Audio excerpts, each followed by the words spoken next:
Hello and welcome everyone to the Red Hour, a show I do twice a week, where I throw a little bit of chaos into Star Trek by reviewing a random episode. And today's episode is from Enterprise, Season 2, Episode 26, called The Expanse. And basically, we have a previously on Star Trek where they talk about this attack on Earth where Florida is basically lasered Death Star's kind of Death Star light, I guess, and is cut in half with this laser. And it's the Zindi who did it. And they did it because they believe they've been told by the Guardians, which we don't know that yet in the show, but we know that now. I mean, we're talking about 20 years later. But anyway, in the show, or the Guardians have told them that in 400 years in the future, that humans will destroy their home world or destroy their world, and so they basically do a preemptive strike. Now, that's the little bit of the backstory. Then we go to, or the previously on.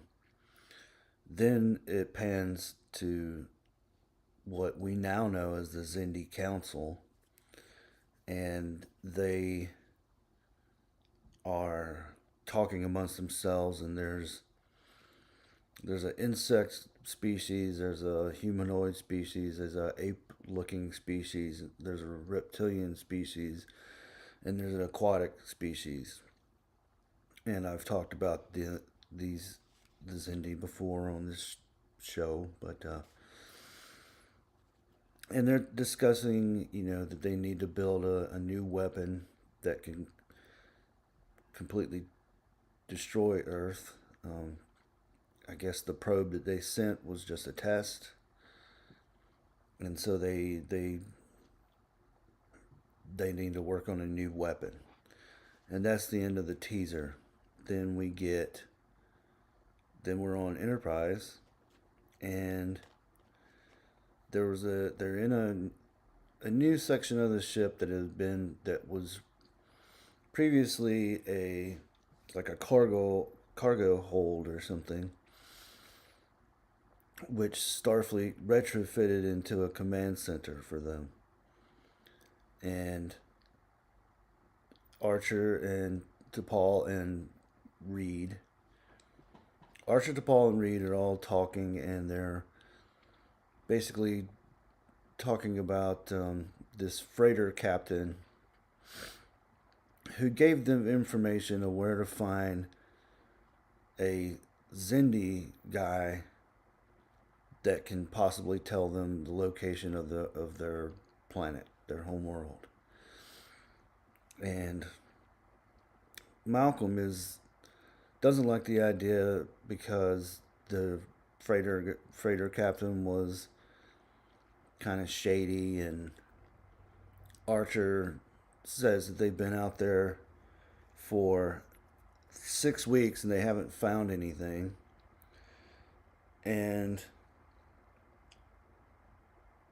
they just they don't have time to waste. They don't have time to like mess around. So, or to be Archer says we don't have time to be cautious. So they proceed with this plan to find this planet where they can find the Zindi and hopefully get the location of the Zindi homeworld. And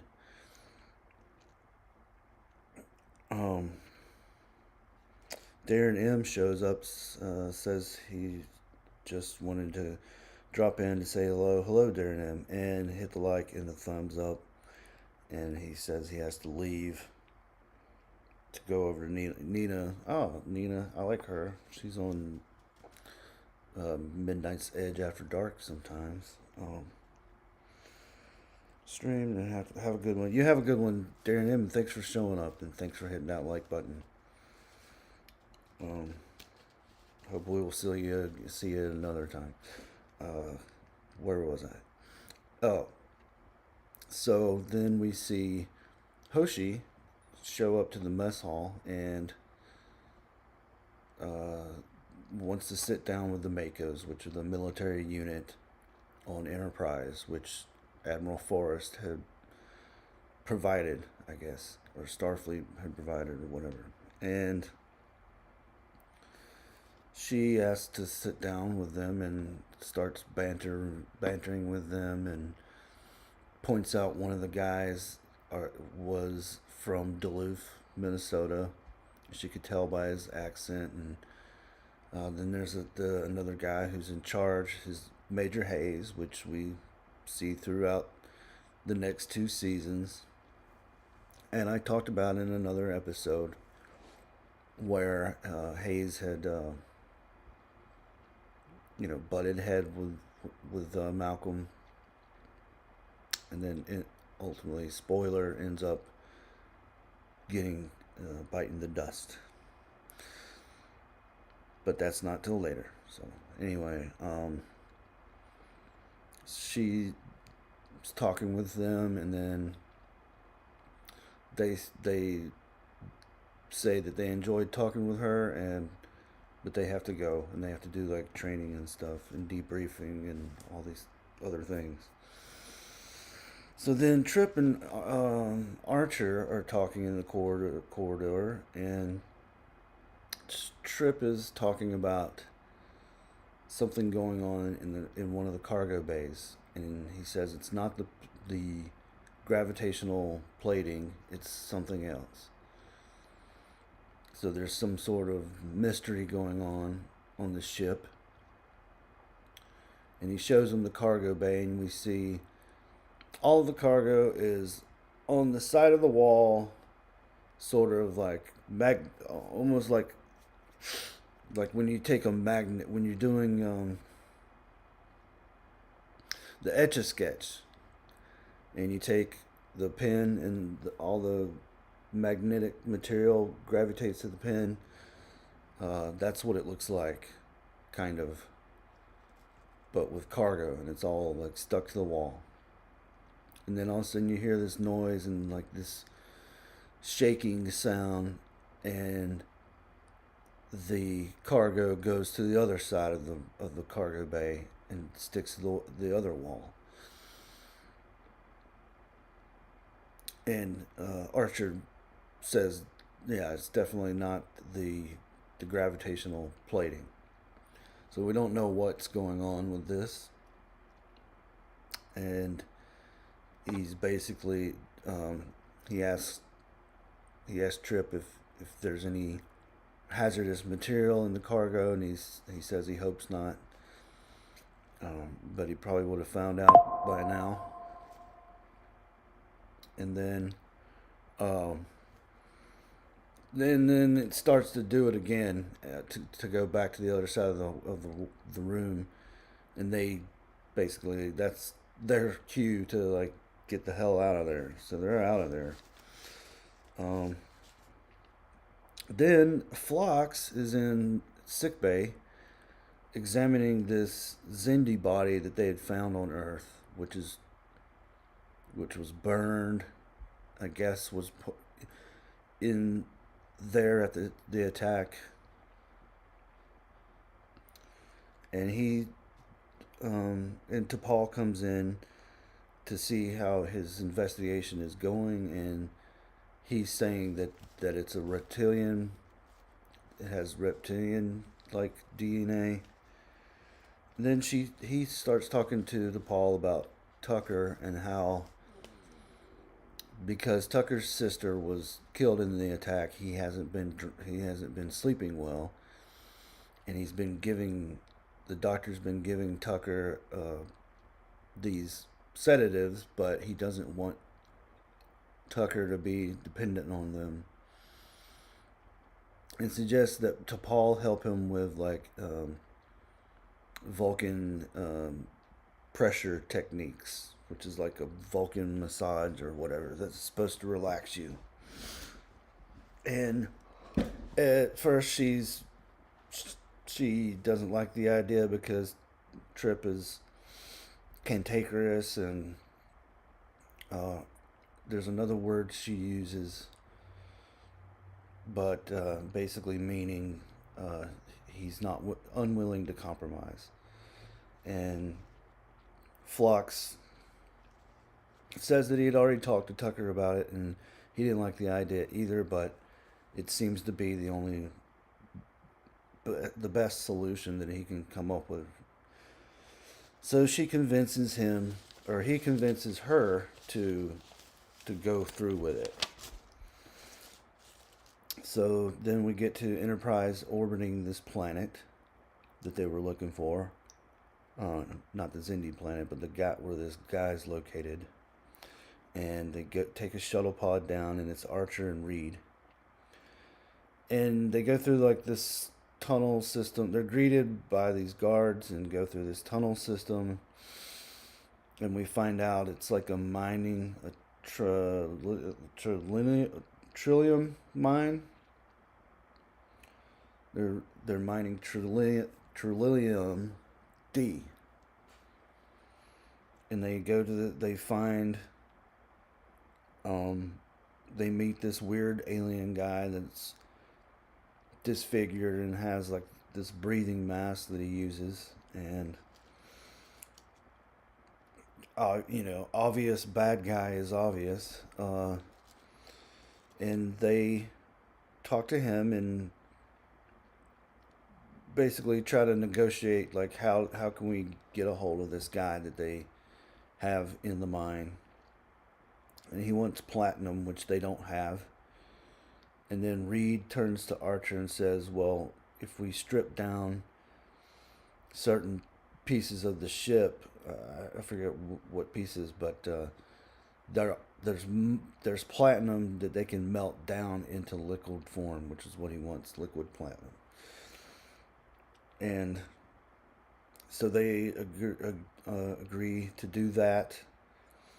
And then Archer's like, I want to see proof that you have this Zindi guy. And he goes into this compartment and pulls out a napkin which has the guy's severed finger. And he says, he says that it was a mining accident. So then Archer takes... Archer takes the finger, and then they're going to go back up to the ship to examine it. So then Tucker is having...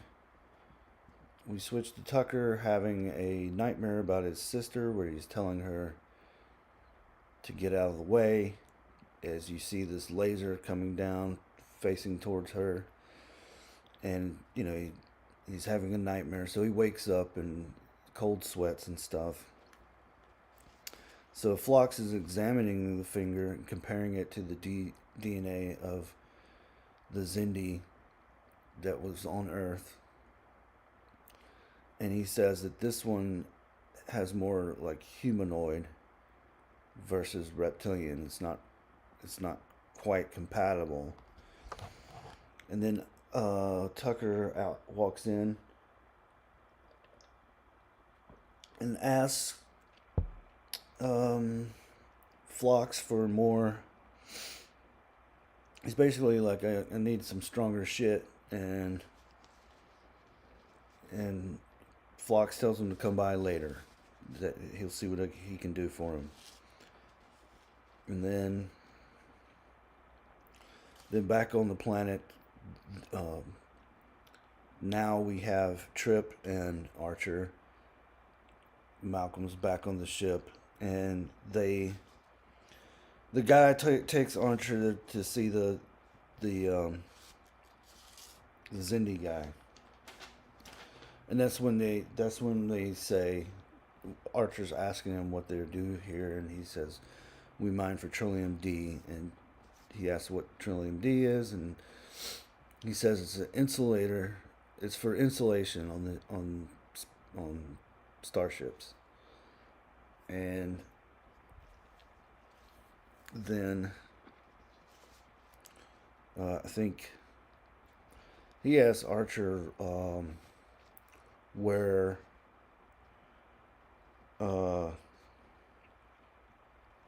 he asks Archer what they use for insulation, and then I forget what he says. I meant to write that down. But there's a lot of talk in Enterprise about Trillium. I think, Voyager talks about Trillium, and I think this might have been the first time it's ever stated what its purpose is. So then they bring in the Zindi guy, and he's got like a scarf over his face, so you can't see if he's reptilian or humanoid or whatever. And asks him where his homeworld is, and the guy takes off the scarf and reveals that he looks more humanoid, but with like small ridges on his head. If you've seen this episode, you know what I'm talking about. If you've seen Dagra, it's Dagra's species. So then he wants Archer to help him escape, and says that. And Archer asks him, "I thought this was a mining facility," and he says, "Look around, don't you? Do you think these people are here voluntarily?" Basically implying that they're slaves. And then Archer gets a hail from T'Pol, and T'Pol says that there's two warships, cargo ships that are heavily armed, heading their way, and that they'll be approaching in about 2 hours. And then and we see T'Pol in a new uniform. It's not the brown one that we see previously. It's a blue one that's very skin tight. And you can tell that it was very cold on the set that day, if you catch my drift. So then, where was I at? Oh, the alien guy, our bad guy, hails Enterprise and tells T'Pol that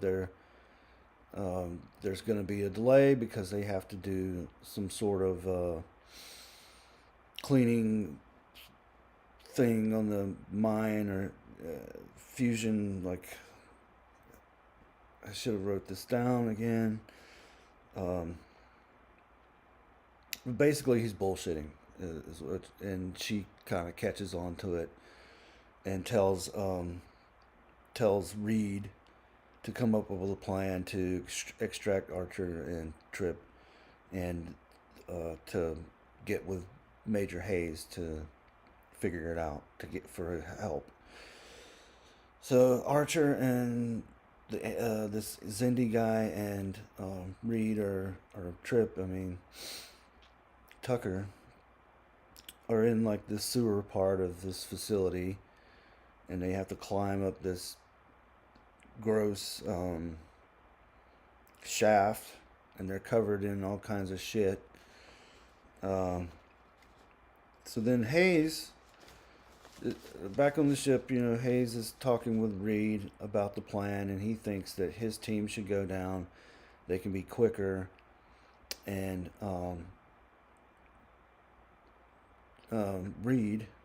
Malcolm, thinks that his team should go down, the security team that Enterprise's in-house security team, and T'Pol says it's Reed's call, what he thinks is best. So this is their first butting of heads, so to speak, between Reed and Hayes, and we're gonna see more of it throughout the 2 seasons throughout the Zindi arc. I guess it's not 2 seasons; it's just 1 season. But this is the end. The end of season 2. This is the beginning of the arc. So they're climbing up these shafts. Um, Enterprise launches Shuttle Pod 2 and to infiltrate this place, and then the landing pod. The bad guy, they like lose track of Archer, but then they figure out where he's at because they're opening, closing hatches that nobody's gone through in years, and one his henchman says to him, "Why don't we blow up their landing pod?" And the guy says it's too valuable. Um, how convenient! But as they're climbing through the shaft, the Xindi guy is asking about their mission and ask if he had met her. Asked Archer if he'd ever met a Xindi, and he says only once, and they were more reptilian. And he says, "Well, there's 5 distinct species, and I already went through it at the top of the show, but it's the humanoids, the insectoids, the aquatics, the ape-like, and the reptilians." We later find out that there's all the avians as well. That's way down the road. Anyway, so they start rerouting this plasma that's supposed to cleanse the facility or whatever towards Archer, and they're trying to decide, should they go up to the next service hatch, or should they go back down to the one that they just passed. And they're running out of time, so they go to the one that they just passed and barely make it in. And then once they make it in, the guards are there, pointing guns at them, and the Xindi guy lies and says that Archer made him go with them when he was the one that was begging them to help him escape. And right around that time, the Makos show up and they start blasting. And there's a big shootout. Reed shows up with his men. This is like the action part of the show, and it's good. I mean, I'm not going to say it's bad. Then they try to get back to the shuttle, and the Xindi guy, he's supposed to tell them the coordinates of the Xindi homeworld, and he gets shot. So they pick him up and take him with them, and then Phlox comes into Archer's ready room or whatever, and tells him that he didn't make it, but then he says with his dying breath, he was handed me this, and he says, "You would know what to make of it." So Archer looks at it, and it's the coordinates that he promised. So then Trip and Malcolm are talking in the corridor, and just chit-chatting, sort of. This is, I wouldn't say the beginning of their friendship, but they're pairing them more than they were pairing them before, especially in Shuttle Pod 1, which is one of my favorite episodes of Enterprise. But you start to see this more, building a relationship between them. So then Trip goes back to Phlox, and Phlox gives him what he thinks is another sedative, but it's just a placebo. And then he hands Trip this thing, some sort of I don't know, like a notebook or whatever, their version of a pad, like a pad or whatever, and says to take it to Paul. She's expecting it. Then as he leaves, he contacts to Paul and says that Tucker's on the way, and to see what she can do about doing this pressure thing. So he shows up, and she's in her nightgown, and she has a silk robe, and she opens the door, and he brings her the thing, and they start talking, and she says that she's having problems too, sleeping too, and I guess we can take this on face value that that's true. Um, Something about the Expanse is messing with her sleep cycle. And then shows him how to do she takes off her robe and asks him to do like the pressure things on her back, and takes off her shirt, and we get a little bit of side boob. So if you're like 13 years old watching this, and you're a dude, you probably, or if you're not a dude, you might have liked this scene. She's covering up her boobs with her hands. Although, if it weren't for television, I don't think a Vulcan would really care. But then she says that it's only fair for her to reciprocate, and he again argues that he doesn't want to do it, and then eventually she says, "Are you accusing me of making a sexual move?" And he says no, and then she eventually kind of tricks him into doing it, because she says that he's not willing to compromise. I forget the word that she uses, but he says, yeah, I guess in order to prove that he is willing to compromise, he takes off his shirt, and they begin and this is the beginning of their romance. So then, Enterprise arrives at the coordinates that the Xindi guy gave him, and there's no vessels, there's no technology, they don't detect any life, and they say that all they see is a debris field. And Archer asks T'Pol what she makes of this, and she says that at one time there was a planet here. About 120 years ago, this happened.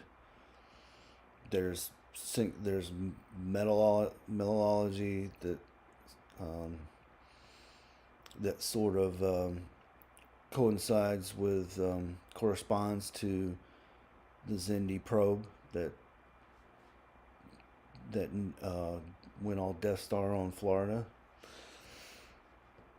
And then the camera pans back to this council where they discuss the insectoids want to go after Archer right now, and then the humanoids say that we need to remain hidden. We have an advantage here, and they all agree that they need to finish this weapon as soon as possible. And that's sort of the end of the episode. And Archer's also like, well, if this happened 120 years ago, how is it that they built this probe recently, and where are they hiding? Basically, and he tells Mayweather to go further out into the Expanse. So that's how it ends. I gave it a 6.5 out of 10, mainly because it's a good way to end season 2 with a little bit of a mystery and a little bit of a hunt to solve this mystery. There's a good little bit of action sequence going on. They're setting up relationships with Trip and T'Pol. A little bit of side boob goes a long way for me.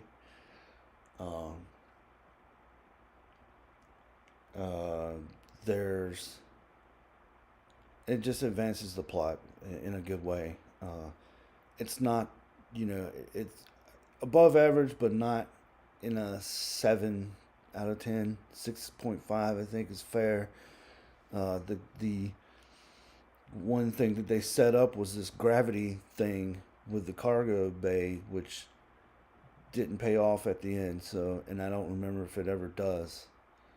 And I think they're just trying to show that the Expanse is like weird, and there's weird stuff going on. And we find out why later, because of the Guardians. And I'm not talking about the baseball team. Anyway, looks like as we said, as I said before, Darren M was here. I think he left by now. And he said to take care, and he'll play catch up later. And then Gavin Blackburn shows up.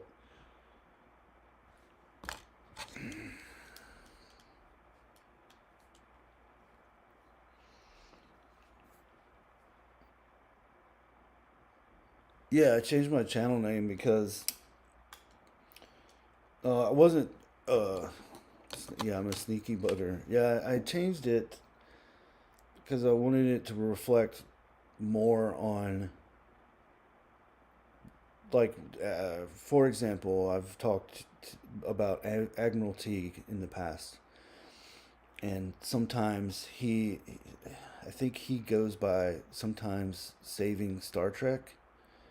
So I wanted the channel to, and I kind of stumbled on it on accident because I was looking for a Christmas avatar because I changed my avatar as well to fit the Christmas season. I'm not an artist in the sense that I don't know how to draw. I draw stick figures at best. And I didn't want to steal somebody else's material online, and you don't know what's copyright written or not until they put a claim out. And I figured the best way to do something that's not copywritten was to just use a AI image generator. I know people crap on that, but I'm not using it to like write stories or anything. I was just using it to create an image that I know I that I created, or the AI created through my prompt, that I could definitely say that it's not copywritten and nobody else has that image. Uh, and I figured that was the best way to do it, unless I were to hand draw it, or I could commission somebody, but I don't know anybody. Uh, I don't know anybody that can, do drawings or make avatars or whatever. So I figured that was my best free option. So I put in a prompt because I like the Grateful Dead and I call myself the Dead Man. But I wanted it to reflect more about what this channel is about, and or what this channel, the main purpose of this channel is to do the Red Hour, the random episode review. And as I was doing, you know how like when AI generators, you end up with an extra finger or something. When I was putting in like what I wanted it to say, it would put in the Dead Man. So it put in the twice, or have the wrong letters or the wrong spelling. And I had to do it over and over and over until it finally came out looking and spelled correctly. And I was like, I don't want to touch this. So because if I do it, because if you look at the avatar, it's almost it's perfect. Like that's almost exactly what I was trying to envision. So I was like, I'm just gonna leave it there. And then I started thinking, what if I changed the name of the channel to The Grateful Trek? Because I like Star Trek. This is my favorite show, and Grateful Dead, and the Beatles, It goes back and forth. Favorite band. And I'm grateful for Star Trek. So I thought maybe if I combine, fuse that together to call it, and just still, if I type my something in the chat, it's still going to come out as the Dead Man. But this one but there's also a couple of other, I was looking around. There's a couple other channels called the Dead Man. So I thought maybe this one would be more unique and would stick out better going forward.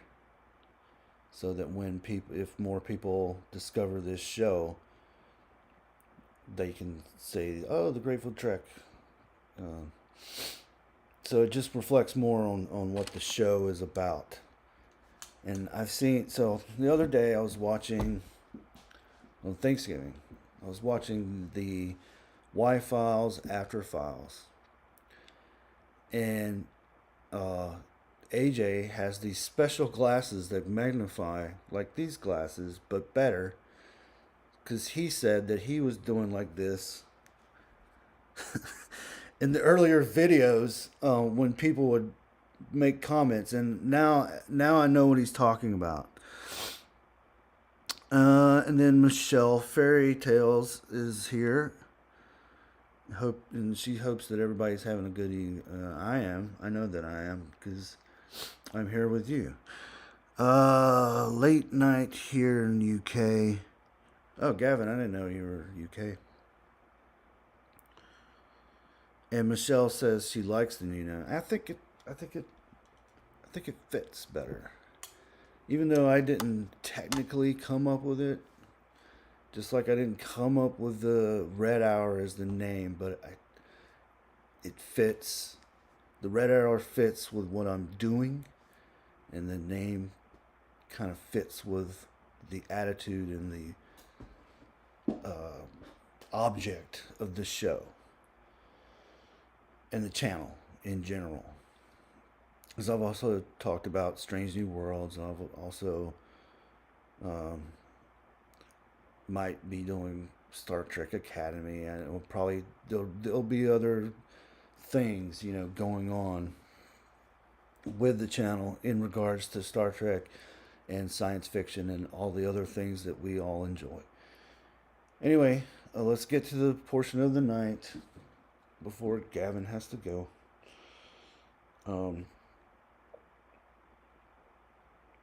Where fate chooses the next episode. And there's no cheating, Gavin. It's still on the episode, so we're gonna randomize again. See what we end up with. TOS, the Changeling.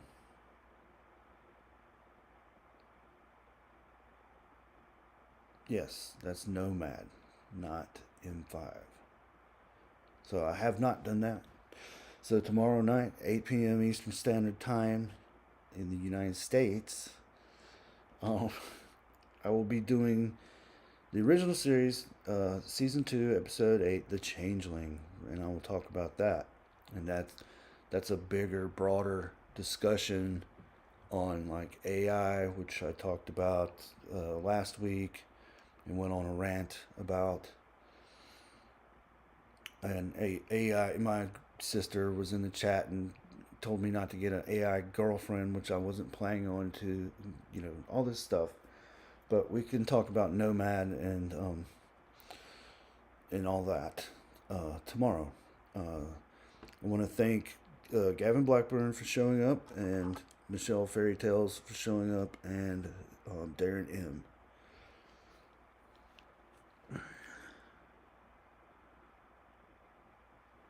Yes, it's TOS. This is the motion picture. It's basically the motion picture ripped off. I guess they ripped themselves off, which that's okay. But Kurtzman rips off other franchises. It's okay if you're Gene Roddenberry and you created the show yourself and you want to rip yourself off. That's fine. Uh, you know, the Beatles did Revolution number one twice, two different versions. Anyway, thank everybody for coming out and people that are lurking, people that watch this in the future. I'm Deadman. This is the show's the Red Hour, and this is the Grateful Trek channel.